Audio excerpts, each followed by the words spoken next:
नमस्कार मित्रों। पशु परिसर टेस्ट सीरीज का आज 9वां टेस्ट और इसका वीडियो सॉल्यूशन।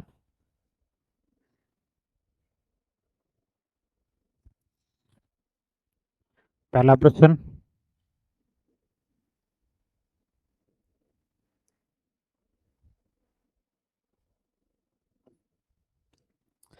एक गेंदबाज ने 24.62 के औसत से 150 विकेट लिए। अगले 5 मैचों में उसने 257 रन खर्च किए तथा 8 विकेट लिए। उसका नया गेंदबाजी औसत कितना होगा? पहले का गेंदबाजी औसत दे रखा है 24.62 के औसत से 150 विकेट लिए। और जो गेंदबाजी का औसत होता, मैन ये गेंदबाजी का औसत होता क्या है?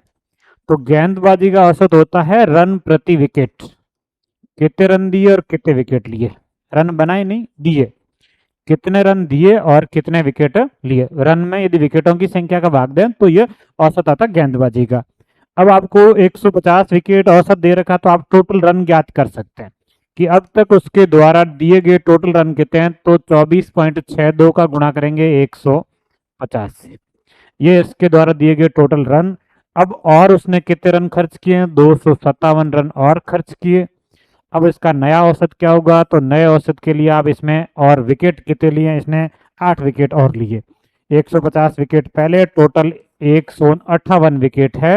ये टोटल रन और ये टोटल विकेट भाग दे दीजिए, ये इसका नया औसत आ जाएगा। या इसको आप ऐसे भी कर सकते हैं कि वो आपके ज्ञात कर रखा है, आप केवल इसमें भाग दे के भी जोड़ सकते हैं कि टोटल औसत बढ़ा के घटा, ऐसे कर सकते हैं। ये कैलकुलेशन से भी कर सकते हैं। तो 0.0 से एक अंक छोड़ के 0 कट जाएगा, फिर गुणा कर लेते हैं। 15 का 2 से गुणा करेंगे 30, हासिल लगेगा 3। 15 का 6 से 90, 90 एन 3 93, हासिल लगेगा 9। 15 चौके 60, 60 एन 6 69, 69 में 9 हासिल 6। 15 का 2 से 30 एन 6 36, और यहाँ दशमलव लगेगा। तो इस दशमलव के बाद की जीरो को हटा देते हैं। इसके साथ में इसने और रन दिए 257 टोटल रन, और भाग देना 158 का। टोटल 7 अन 3 10, हासिल लगेगा 1। 9 ने 1 10 अन 5 15, हासिल लगेगा 1। 2 ने 1 3 अन 6 9 और 3, और इसके अंदर भाग देना है 158 का। 3960 में 158 का भाग देना है। इसके बाद यदि संख्याओं को काटें, 8 5 13 1 14, 3 से तो नहीं कट रही, 2 से एक बार काट लेते हैं। 2 से कट जाएगा 38 में जाता 19, शेष बचेगा 1 15, 15 में जाएगा 2 का भाग 7, शेष बचेगा 1, 10 में जाएगा 5। और 158 में यदि 2 का भाग देते हैं, 15 में जाएगा 7, और इसके बाद शेष बचेगा 1, 18 में जाएगा 9। उसके बाद 7 9, 9 7 तो किसी से नहीं कट रहा है, भाग देना पड़ेगा 1975, और इसके अंदर 79 का भाग देना है। 79 का भाग देंगे तो ये भाग जाएगा 2 बार। 79 का 2 से गुणा हो गया 158, शेष बच गया 17 में से 8 गया 9, 8 में से 5 गया 3, और इधर से लिख लेते हैं 5। दोबारा लगभग 24 25 5 या जैसे 80 गुणा 5 कट 8 45 400 होता है, और 80 गुणा 4 8 चौके 32 320 होता है। ये 79 गुणा 4, तो एग्जैक्टली लगभग इसका, एग्जैक्टली तो नहीं आ रहा, लगभग इसका आंसर जो आ रहा है वो 25 आ रहा है। कि ये यदि, हाँ 395 पूरा पूरा जा रहा है, 5 बार, 5 ही शेष बच रहे। तो इसका जो नया औसत आएगा वो आएगा 25 आएगा। भाग पूरा पूरा जा रहा है इसका 179 का, इसके अंदर 25 बार। ऑप्शन नंबर ए इसका सही आंसर है।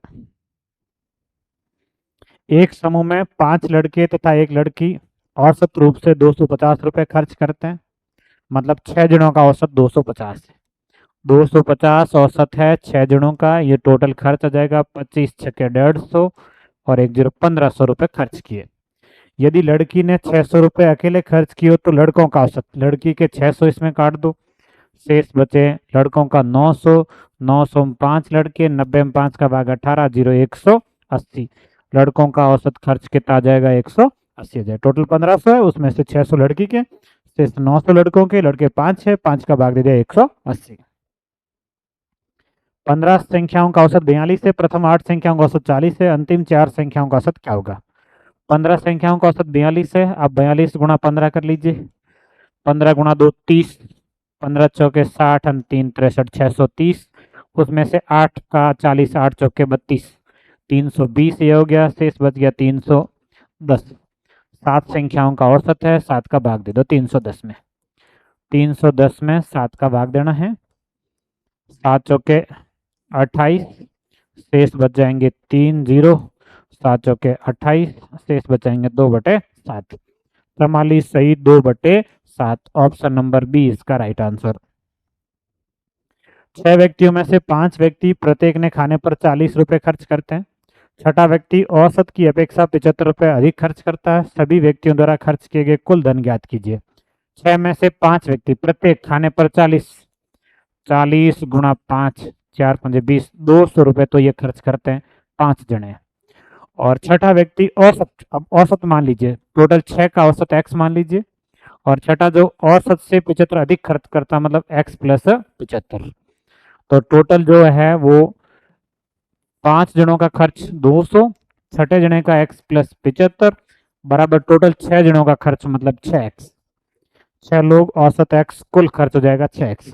अब 6x में से 1x घटा लो 5x, और ये हो जाएगा 275, तो x बराबर 5 का भाग दे दो 275 में, 5 का भाग जाएगा 25 बार, शेष बचेंगे 2 5, 25 में 5 बार, तो ये x का मान जो आएगा वो 55 आएगा। औसत कितना है? 55 है। आपको पूछा है कि सभी व्यक्तियों द्वारा किया गया खर्च, मतलब 55 गुणा 6, 6 पंजे 30, 6 पंजे 30 और 3 33, 330, सभी 6 व्यक्तियों द्वारा किया गया खर्च कितना है? तो 330 रुपए। 15 छात्रों का औसत भार 2 किलोग्राम बढ़ जाता है जब 42 किलोग्राम के छात्र के स्थान पर एक अन्य छात्र आ जाता है, तो नए छात्र का भार क्या होगा? 15 छात्रों का औसत 2 किलोग्राम बढ़ जाता है, इसका मतलब नया 15 गुणा 2 30 किलोग्राम अधिक का है, नया छात्र है वो 30 किलोग्राम अधिक का आएगा। 15 छात्रों का औसत 2 किलोग्राम बढ़ता है, 15 गुणा 2 30, 42 के स्थान पर नया आता है तब तो 30 में 42 जोड़ लीजिए, 42 30, नया कितने का होगा? 72 किलोग्राम का होगा। एक कक्षा के 24 छात्रों की औसत आयु में 8 माह की कमी आ जाती है जब 30 वर्ष वाले एक छात्र के स्थान पर एक नया छात्र आता है। 24 छात्र 8 महीने कम हो जाती, तो परिवर्तन कितना हुआ? 24 गुणा 8, 24 गुणा 8 ये आएगा वर्ष में, सॉरी महीनों में, और इसको बदलना है वर्ष में, तो इसमें भाग देंगे 12 का, 24 में जाएगा 2 बार 8 गुणा 2 16 वर्ष। कितनी कमी हो रही है? 16 वर्ष की कमी हो रही है। अब 30 वाले की जगह नया छात्र आया, 16 कम हुआ है, इसका मतलब नया जो है वो 30 में से 16 कम का है, 30 में से 16 घटा देंगे 14 वर्ष, तो नया छात्र कितने वर्ष का है? 14 वर्ष का। कमी हो रही है मतलब नया कम आया, पिछला प्रश्न वृद्धि का था, वृद्धि का मतलब नया अधिक है। वह छोटी से छोटी संख्या कौन सी है जो पूर्ण वर्ग हो तथा 10 12 15 और 18 से भी विभाज्य हो? ऐसी संख्या जो पूर्ण वर्ग है, 10 12 15 18 से विभाज्य हैं, इनसे विभाज्य का मतलब पहले तो आपको उनका एलसीएम ज्ञात करना पड़ेगा। 10 12 15 18 का एलसीएम, एलसीएम के लिए भाज्य गुणनखंड 2 का भाग 5 6, 15 में नहीं जाता, 18 में 9, फिर 2 का भाग देंगे 5 3 15 9, फिर 3 का भाग देंगे 5 1 5 3, फिर 3 का भाग देंगे 5 1 5 और ये 1, और फिर 5 का भाग देंगे 1 1 और 1। अब ये तो आएगा एलसीएम। आपका प्रश्न ये था कि पूर्ण वर्ग भी होना चाहिए, तो ये एलसीएम पूर्ण वर्ग नहीं है, दो जोड़े बन गए, एक 5 का जोड़ा नहीं है, इसके साथ 5 का जोड़ा और बना लो, एक 5 और लिख लो गुणा में, पूर्ण वर्ग भी बन जाएगा और भाग भी जाएगा। तो इसी संख्या का गुणज है, 5 का गुणा करके 5 गुणा 2 10, 5 गुणा 2 10, 3 गुणा 3 9, 9 गुणा 100 कितना हो जाएगा? 900, तो इसका आंसर आ जाएगा 900। 5 का 10 से, सॉरी 5 का 2 से, 5 का 2 से 10 10 100 हो गया, 9 और 100 गुणा करके 900 हो जाएगा, ये पूर्ण वर्ग है। जबकि इसका एलसीएम तो 900 नहीं है, एलसीएम यहाँ तक ही है, 9 गुणा 2 18 180, एलसीएम 180 है, लेकिन पूर्ण वर्ग बनाने के लिए उससे 5 से गुणा करना पड़ेगा और ये आएगा 900। दो संख्याओं का योग 36 है, उनके म स ल स क्रमशः 3 105 है, उन संख्याओं के व्युत्क्रमों का योग। संख्याएं जैसे मान लीजिए ए और बी है, ए का व्युत्क्रम 1/ए होगा, बी का व्युत्क्रम 1/बी होगा, इनका योग करना मतलब ये, और ये जोड़ करने के लिए आप लसागु लेंगे ए बी, ए का भाग बी बार, बी का भाग ए बार, तो यह आएगा बी प्लस ए, मतलब ये दोनों संख्याओं का क्या है, योग है, और ये दोनों संख्याओं का क्या है, गुणा है। ए बी का मतलब दोनों संख्याओं का गुणा, योग बटे गुणा। संख्या ए और बी मान ली, व्युत्क्रम 1/बी, व्युत्क्रम का योग, यहाँ से देखो तो इन संख्याओं का योग और ये संख्याओं का गुणा। अब संख्याओं का योग आपको प्रश्न में दे रखा 36, संख्याओं का जो गुणा होगा वो लसअप और मसअप के गुणा के बराबर होगा। ऐसा होता है कि दो संख्याओं का एलसीएम और एचसीएफ का गुणा संख्याओं के गुणा के बराबर होता है, तो ये संख्याओं का गुणा यही है, 3 गुणा 105, 3 36 से कट जाएगा 12 बार, 12/105, फिर 3 से कट जाएगा 12, कट जाएगा 4 बार, और 105 कट जाएगा 35 बार। संख्याओं के व्युत्क्रमों का योग क्या होगा, 4/35। ऑप्शन नंबर सी इसका राइट आंसर है। दो संख्याओं का महत्तम समापवर्तक 35, एलसीएम 525, यदि उनमें से एक संख्या 175, दूसरी संख्या, यह अभी ऐसा ही प्रश्न अपन ने देखा भी है, पहली संख्या गुणा दूसरी संख्या बराबर एलसीएम गुणा एचसीएफ। यही पिछले में यही बात करी थी कि दो संख्याओं का गुणा और उनके एलसीएम और एचसीएफ का गुणा हमेशा बराबर होता है। दो संख्याओं में से एक संख्या दे रखी है 175, दूसरी संख्या आपको ज्ञात करनी है, एलसीएम इनका दे रखा है 525, एचसीएफ दे रखा है 35, तो दूसरी संख्या के लिए आप 175 का इधर भाग दे दो, 525 गुणा 35 और बटे में 175, 35 175 से पूरा पूरा कट रहा है 5 बार, और 5 इधर कट जाएगा 1 बार, 0 और 5 105, तो दूसरी संख्या क्या होगी, 105 होगी। ये फॉर्मूला मोस्ट है, काफ़ी जगह ये काम आता है। दो संख्याओं का गुणनफल हमेशा लसअप और मसअप के गुणनफल के बराबर होता है। 3 चौराहे की ट्रैफिक लाइट क्रमशः 1 मिनट 75 सेकंड और 90 सेकंड बाद बदलती है। यदि वे एक साथ 7:50 AM पर बदले तो पुनः एक साथ बदलेगी। पुनः एक साथ बदलने के लिए आप इन तीनों का एलसीएम लेंगे। 1 मिनट का मतलब है 60 सेकंड, 75 सेकंड और 90 सेकंड। यदि इनका एलसीएम लें, ये 75 और 90, एलसीएम के लिए आप इनका अभाज्य गुणनखंड करेंगे, 2 2 3 और 5, 15 चौके 60, 75 में 3 25 5 5, 90 में 2 45 में 9 5, ये इनका अभाज्य गुणनखंड है। और एलसीएम आपको अधिकतम लेना है, अधिकतम 2 की अधिकतम पावर आई है 2, 3 की अधिकतम पावर आई है 2 और 5 की अधिकतम पावर आई है 2। ये इनका एलसीएम आएगा, 2 की पावर 2 और 5 की पावर 2, ये तो हो गया 2, 10 की पावर 2 मतलब 100, 100 का 3 का स्क्वायर मतलब 9 से गुणा करेंगे तो 900, तो इसका आंसर आएगा 900 सेकंड। अब ये 900 सेकंड में कितने मिनट होंगे वो आपको ज्ञात करने हैं। इस 900 में 60 का भाग देंगे, 0 कट जाएगा, 90 में 6 का भाग जाएगा 15 बार, 15 मिनट बाद 7:50 हुए हैं, इसके 15 मिनट बाद मतलब 8:05 AM, तो ये इसका आंसर है। 15 मिनट बाद सभी में एक साथ लाइट बदलेगी और फिर ये इसका आंसर आ जाएगा 8:05। यदि बिन का एलसीएम लेना हो, बिन का एलसीएम, बिन के एलसीएम का फॉर्मूला होता है अंशों का एलसीएम बटे में हरों का एचसीएफ। अंशों का एलसीएम, अंश कौन से 2 और 3, इनका तो लेना है एलसीएम, बटे में हर कौन से 3 और 4, इनका लेना है एचसीएफ। ये लिख रखे अंश 2 और 3, हर 3 और 4, 2 और 3 का एलसीएम आएगा 6, 3 और 4 का एचसीएफ आएगा 1, 6/1 के आंसर आ जाएगा 6 आ जाएगा, तो ऑप्शन नंबर डी। दो संख्याओं का योग 1215 है, उनका महत्तम समापवर्तक 81, ऐसे कितने संख्याओं के जोड़े बन सकते हैं। महत्तम समापवर्तक 81 है तो संख्याएं 81x और 81y। ऐसा एक प्रश्न पिछले टेस्ट में भी आएगा, उसमें यह था कि यदि एचसीएफ दे रखा हो तो वो दोनों का कॉमन गुणनखंड है, मतलब 81 एचसीएफ है तो 81 इसका भी गुणनखंड है, इसका भी है, एक अलग अलग गुणनखंड जो है उनको आपने मान लिया x और y। अब इनका योग दे रखा है बराबर योग लिखेंगे 1215। तो यहाँ से 81 कॉमन ले लो, शेष बचेगा x प्लस वाई, और कॉमन लेके 81 का इधर भाग दे दो। 1215 में 81 का भाग देना है। अब ये 9 से 5, 2 7 2 9, 9 से कट रहा है, पहले अपन 9 से काट देते हैं। 9 से कटेगा ये एक बार, शेष बचेंगे 3 1, फिर 9 से कटेगा 3 बार, शेष बचेंगे 4 5 45, 9 से कटेगा 5 बार। इसको 9 से यदि काटेंगे तो ये कटेगा 9 बार। 135/9, 135 में 9 का भाग 15, नंबर 135 15। x प्लस वाई, ये दोनों सअभाज्य संख्या हैं। x और y दो ऐसी संख्या हैं जिनका कोई गुणनखंड कॉमन नहीं है, और दोनों का योग कितना है? 15 है।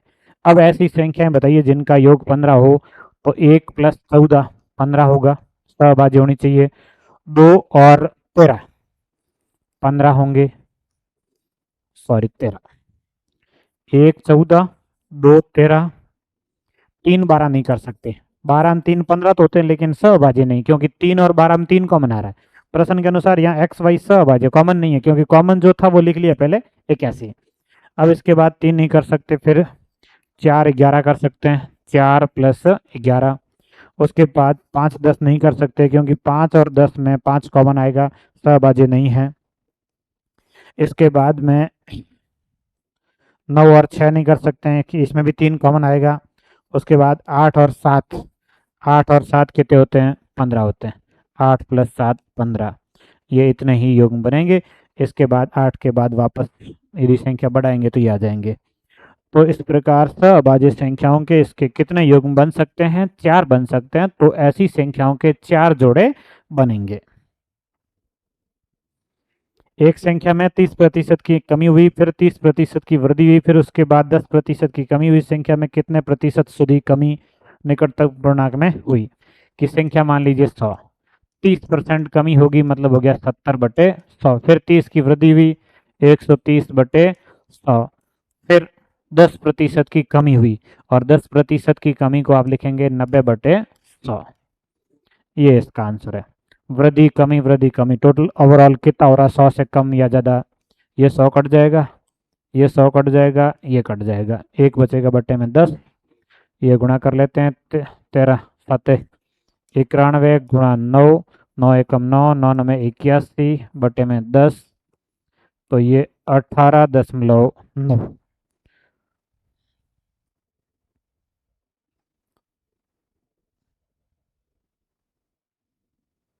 शायद गुणा करने में कहीं मिस्टेक हो गई है।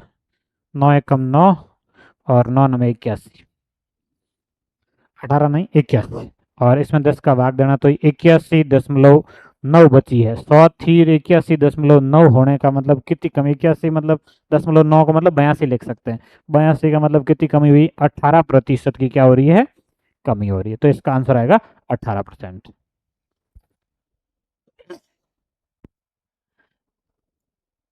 अगला, दो उम्मीदवारों के बीच हुए एक चुनाव में विजयी उम्मीदवार को कुल मतों का 17% प्राप्त हुआ तथा वो 15,400 मतों से जीत जाता है। हारने उम्मीदवार को कितने मत मिले? विजयी उम्मीदवार को 70% मिले, तो हारने वाले को 30% मिलेंगे, और इन दोनों का अंतर है जो हार जीत का वो 40% है, और इस 40% का मान है 15,400। आपको पूछे हारने वाले के मतलब 30% का मान कितना होगा, तो इसमें आप 40 का भाग देंगे, गुणा करेंगे 30, 0 काट दो, 4 का भाग दे दो। इधर सौ में भी दे सकते हैं, इधर से दें 4 का भाग, 4 त्रिक 12, शेष बचेंगे 3 4, 34 में 8 चौके 32, शेष बचेंगे 2 0, 20 में 4 का भाग जाएगा 5, 3850 गुणा 3 0, 5 गुणा 3 15, 8 3 24 ने 1 25, 3 गुणा 3 9, 2 11, 11,550। ऑप्शन नंबर बी, ये आसान प्रश्न है। चीनी के मूल्य में 18% की वृद्धि हो जाती है, किसी उपभोक्ता को खपत में कितने प्रतिशत की कमी करनी पड़ेगी ताकि व्यय में कोई परिवर्तन नहीं हो? 18% वृद्धि हो रही है, कि 100 है, 18% वृद्धि होगा तब 118 होगा, और वापस 100 करना है, खर्च को 100 करना है तो खपत में कमी करनी होगी। 118 से 100 करेंगे, कितने परसेंट कमी होगी ये आपको ज्ञात करना। तो कमी करनी 18 बटे में 118 और गुणा 118 में 18 का भाग देके 100 से गुणा करना है।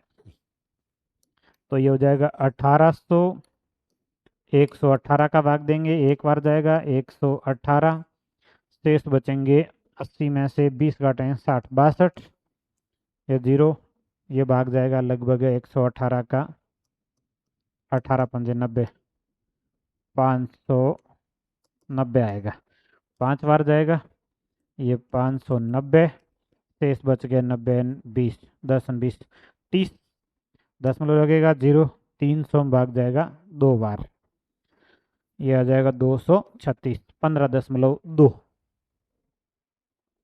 इसके बाद 2 नहीं है तो 15.3, क्योंकि 2 के बाद की संख्या थोड़ी सी अधिक आएगी तो फिर वो उसको आगे बढ़ा सकते हैं। तो ये 15.3%, लगभग दशमलव के स्थानों तक पूछा है तो 15.3। दो संख्या x और y, संख्या z का क्रमशः 18 और 30% है। दो संख्या x और y z का, मान लीजिए z 100 है, ये इसका 18% 18 है, ये 30% 30 है। संख्या y x की कितनी प्रतिशत है? y है वो x का कितने परसेंट, y 30 है, x मतलब 18 का कितने परसेंट है, गुणा कर लीजिए 100 से। 3 कट जाएगा 18 से 6 बार, फिर 1000 में 6 का भाग देना है। निकटतम शुद्ध पूर्णांक पूछा, पूरा पूरा भाग नहीं जाएगा तो उस हिसाब से 1000 में 6 का भाग, 6 कम 6, शेष बचेंगे 4, 6 छक्के 36 और ये 6 छक्के 36, 166.6 आएगा तो उसको 167 लिख सकते हैं। कितने परसेंट है? 167, 167। एक घन के प्रत्येक कोर को 50% बढ़ा दिया जाए तो उसका पृष्ठीय क्षेत्रफल, यदि क्षेत्रफल 100 मान लेते हैं, भुजा 50 बढ़ाएंगे तो 150/100 गुणा 150/100 पृष्ठीय क्षेत्रफल है, तो 2 बार लिखना है। यदि यही प्रश्न आयतन का होता तो 3 बार लिखते हैं। आयतन में कितने परसेंट वृद्धि, 3 बार लिख लो। आयतन में भुजा क्यूब होता है, क्षेत्रफल में भुजा स्क्वायर होता है, 6 गुणा भुजा स्क्वायर होता है पृष्ठीय क्षेत्रफल, तो 6 तो कॉमन रहता है, भुजा स्क्वायर, भुजा मतलब 50% वृद्धि को 2 बार लिखना है। ये 2 0 और ये 2 0, 15 का स्क्वायर 225, 100 से 225 होने का मतलब 125% की वृद्धि हुई। Option number D. ए का x प्रतिशत b के y प्रतिशत के बराबर है तो b का z प्रतिशत कितना होगा? ए का x% मतलब 1 गुणा x/100 बराबर किसके हैं? b गुणा y/100 के। आपको b का z% पूछा है, b का z% क्या होगा? तो b गुणा z/100 ये होगा। अब इस b की जगह, ये 100 से 100 काट दो, b की जगह आ जाएगा ax/y, ये इस b की जगह ax/y लिख लो, तो ax/y गुणा z/100। अब इसको 100 को परसेंटेज में बदलना है, सब में ऐसे ही 100 को परसेंटेज में बदल सकते हैं कि ये 100% बदल गया। अब ये है ax z/y, ये ax z/y, ऑप्शन नंबर 20 का सही है। ax z होना चाहिए, ax z/y होना चाहिए, परसेंटेज होना चाहिए, ये ऑप्शन नंबर बी। ये कुछ नहीं है, बस एक दूसरे में यूँ स्ट्रक्चर चेंज करके सेंटेंस को बनाना वापस कैसा बनना चाहिए। प्रश्न संख्या 69, किसी वस्तु को 8,000 रुपये में बेचने पर क्रय मूल्य के 1/5 भाग के बराबर हानि होती है। इस वस्तु का क्रय मूल्य कितना होगा? 8,000 रुपये में बेचना है और क्रय मूल्य का 1/5 भाग हानि होती है, तो आप पहले क्रय मूल्य को मान लीजिए, उसका 1/5 भाग करना है, इसलिए क्रय मूल्य को मान लेते हैं 5x, और जो हानि हो रही है वो इसका 1/5, क्रय मूल्य का 1/5 मतलब 5x का 1/5 करेंगे तो कितना आएगा? x आएगा। अब आपको यहाँ से विक्रय मूल्य ज्ञात करना है। हानि हो रही है, इसका मतलब विक्रय मूल्य कम होगा, कम में बेचा जाएगा। 5 की वस्तु है, हानि बेच रहे तो 4 में बेचेंगे, ये x कम करके, तो विक्रय मूल्य आएगा 4x, और इसके बराबर दिया हुआ है 8,000। आपको पूछा क्रय मूल्य 5x के बराबर क्या होगा? 4x के बराबर 8,000 है तो x बराबर हो जाएगा 8,000 में 4 का भाग 2,000, और 5x के बराबर क्या हो जाएगा? 5 गुणा 2,000, 5 गुणा 2 कितना हो जाएगा? 10,000। तो इस वस्तु का क्रय मूल्य कितना है? 10,000 रुपये है। 2,000 की हानि से उसको 8,000 रुपये में बेचा गया। शुद्ध घी का भाव 100 रुपये प्रति किलोग्राम है। इसमें 50 रुपये प्रति किलोग्राम के भाव वाला वनस्पति तेल मिलाकर मिश्रण को 96 रुपये प्रति किलोग्राम बेचा जाता है। इस प्रकार 20% लाभ होता है। यह क्रय मूल्य है। दो अलग अलग प्रकार के घी है, एक का क्रय मूल्य 100 है, दूसरे का क्रय मूल्य 50 है। इन दोनों को मिला के मिश्रण बनेगा, तो बीच में ये कि दोनों का मिश्रण का क्रय मूल्य क्या है वो आपको ज्ञात करना है। 100 वाला घी 50 वाले के साथ मिला, एलिगेशन से जब हल करते हैं तो बीच में दोनों के मिश्रण का क्रय मूल्य। अब ये दोनों के मिश्रण का विक्रय मूल्य है 96 रुपये प्रति किलोग्राम बेचा जाता है, 20% लाभ होता है। तो आप क्रय मूल्य ज्ञात करेंगे। क्रय मूल्य बराबर हो जाएगा 96 गुणा 100। क्रय मूल्य ज्ञात करना, 100 से गुणा करना है, बटे में 20% लाभ है 120। एक जीरो काट दीजिए, 96 12 से कट जाएगा, 8 बार 8 गुणा 10 80। मतलब मिश्रण का जो क्रय मूल्य है वो कितना है, 80 है। अब दोनों को किस अनुपात में मिलाएगा या क्रॉस घटा लीजिए। 50 80 का अंतर आएगा 30, 100 80 का अंतर आएगा 20, 30 और 20 का अनुपात है 3:2। तो दोनों को किस अनुपात में मिलाया गया, 3:2 में मिलाया गया। एक फल विक्रेता कुछ संतरे 10 में से 5 की दर से खरीदकर 10 में 5 की दर से खरीदकर रुपए 15 में 6 की दर से बेच देता है। इसका लाभ प्रतिशत कितना होगा। 10 रुपए में 5, फिर 15 रुपए में 6।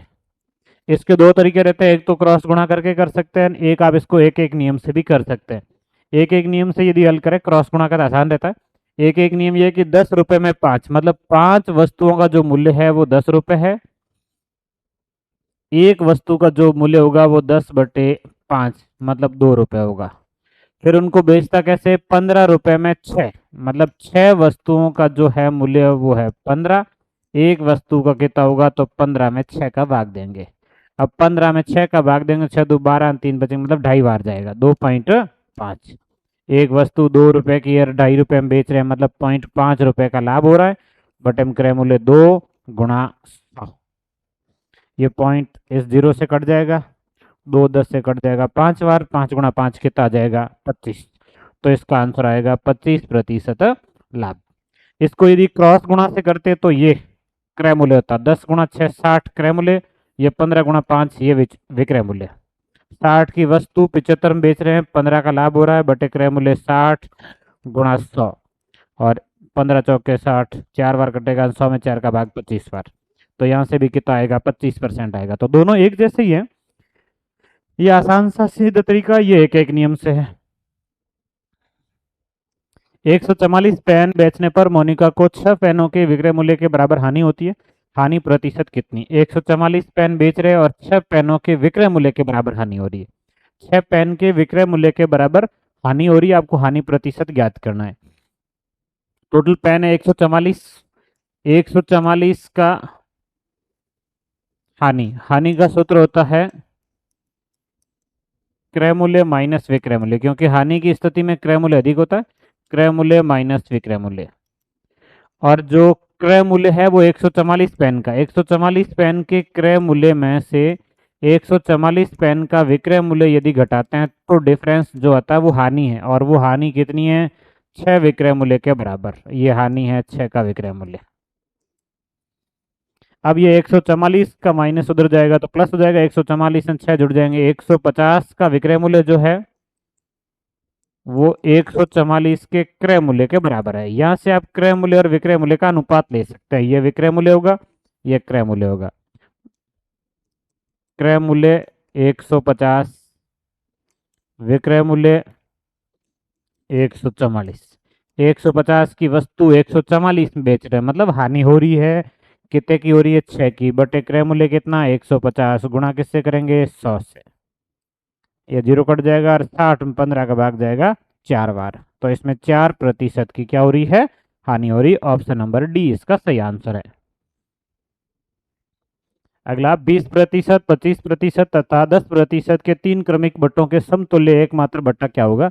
समतुल्य बट्टा ज्ञात करने का सूत्र ये होता है कि आप अंकित मूल्य को 100 मान लो, उसके बाद बट्टा काट दो और विक्रय मूल्य ज्ञात करो। 20 बट्टा काटेंगे, 20 काटेंगे तो विक्रय मूल्य आएगा 80, 80/100। फिर 25 काटेंगे तो विक्रय मूल्य 75/100। फिर 10 काटेंगे तो 90/100। ये है विक्रय मूल्य ज्ञात करने का तरीका। अंकित मूल्य से, अंकित मूल्य है बट्टा काटते जाओ शेष विक्रय मूल्य होगा।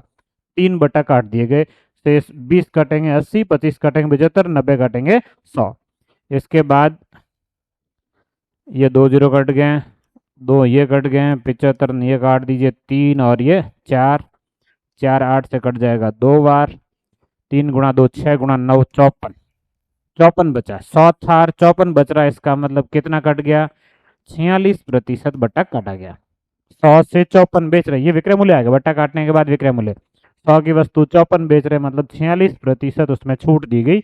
ये इसका समतुल्य बट्टा या एकमात्र छूट या इनके बराबर एकल छूट। एक दुकानदार अपने ग्राहकों को 10% बट्टा देकर भी 26% लाभ कमाता है। एक वस्तु का अंकित मूल्य 280 है, उसने कितने रुपए में खरीदा। यह आपको दे रखा अंकित मूल्य। अब अंकित मूल्य से आप विक्रय मूल्य ज्ञात कर सकते हैं। अंकित मूल्य 280 है, इसमें से यदि डिस्काउंट काट दे, छूट काट दो, कितने परसेंट की छूट दे रहा है, 10%, बट्टा मतलब छूट। ये 10% काटेंगे तो विक्रय मूल्य आ जाएगा। यदि इसमें से 10% काट दिया जाए, 280 में से 10 काटेंगे तो 280 गुणा 90 बटे 100 ये बचेगा। 0 0 काट दो, 28 गुणा 9 ये आएगा विक्रय मूल्य, 28 गुणा 9। अब इसके बाद में इसको लाभ हुआ 26% का, आपको ज्ञात करना क्रय मूल्य। विक्रय मूल्य और लाभ दिया हो तो क्रय मूल्य ज्ञात किया जा सकता है। लाभ 26%, क्रय मूल्य बराबर विक्रय मूल्य 28 गुणा 9, इसका गुणा करेंगे किससे, 100 से, और भाग देंगे 26 लाभ मतलब 126 का। अब 28 126 से कट जाए, 6 2 8 1 9 से कट जाएगा। 126 और 9 आपस में काट देते हैं, 14 9 में 1, और 28 से कट जाएगा 2 बार, 2 का 100 से गुणा हो गया 200। तो इस वस्तु को कितने रुपए में खरीदा गया, 200 रुपए में खरीदा गया। यह टेस्ट का अंतिम प्रश्न। 35% वस्तुओं को 65% के लाभ पर बेचा गया और बची हुई वस्तुओं को x% की हानि पर बेचा गया। इस तरह अगर कुल मिलाकर 12% हानि हुई तो x का मान क्या होगा। अब टोटल जैसे कि 100 है, उसका 35% अलग लिख लो, और शेष बचेगा कि 100 में से 35% वस्तुएं और शेष बचेगी 65% वस्तुएं। इन 35 वस्तुओं को 65% लाभ पर बेचा गया, तो ये 35 गुणा 165 बटे 100, और शेष 65 को कितने में बेच रहे हैं, टोटल मिला के जो इसको मिल रहे हैं रुपए वो 12% हानि, मतलब 12% काट दीजिए आप इसमें से 100 में से, मतलब कुल मिला के उसको मिल रहे हैं कितने रुपए, 88 रुपए मिल रहे हैं। अब 65 वाली कितने में बेची वो आपको ज्ञात करना है।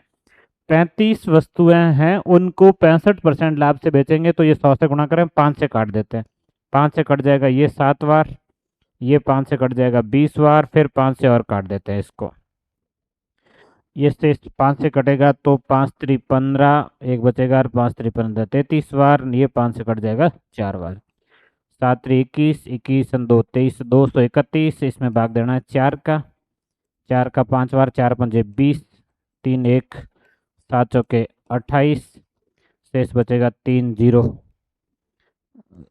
ये 7 5, 57.75, मतलब जो 35 रुपए की वस्तु थी उसको 65% के लाभ से बेचेगा तो 57.75 रुपये मिलेंगे।